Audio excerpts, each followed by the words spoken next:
കൊറേ ആയില്ല ചിക്കൻ വെച്ചിട്ടേ. ഇന്ന് എന്തായാലും ചിക്കൻ കറി വെക്കാം. നിജി അയിലുണ്ട് മത്തിയുണ്ട്, നിനക്ക് ഇഷ്ടമുള്ള പോലെ കറി വെക്ക്.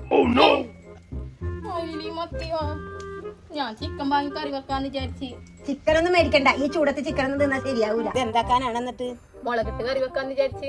മുളകിട്ട് കറി വെച്ചാൽ കൊള്ളൂല, ആ തേങ്ങ അരച്ച് കറി വെക്ക്, അതാണ് നല്ലത്. നിന്റെ ഇഷ്ടത്തിന് എന്തെങ്കിലും ചെയ്യത്. എന്റെ ഇഷ്ടത്തിനാണല്ലോ ഇട നീ വാങ്ങിയത്. മത്തി എന്താക്കുന്നത്? മത്തി കറി വെക്കാ, അയില വറക്കാം. അയില കറി വെക്ക്, മത്തി വറക്കുകയും ചെയ്യും. ഇതെല്ലാം കൂടി തല തിരിഞ്ഞ. മത്തി കറി വെക്കാന്ന് വിചാരിച്ചപ്പോ അതും വിടുന്നില്ല, ചിക്കൻ വാങ്ങിക്കാൻ അതും വിട്ടില്ല. എന്നിട്ടും പറയും എന്റെ ഇഷ്ടം. മുളക് പൊടി എല്ലാം കുറച്ചിട്ടാ മതി കേട്ടാ.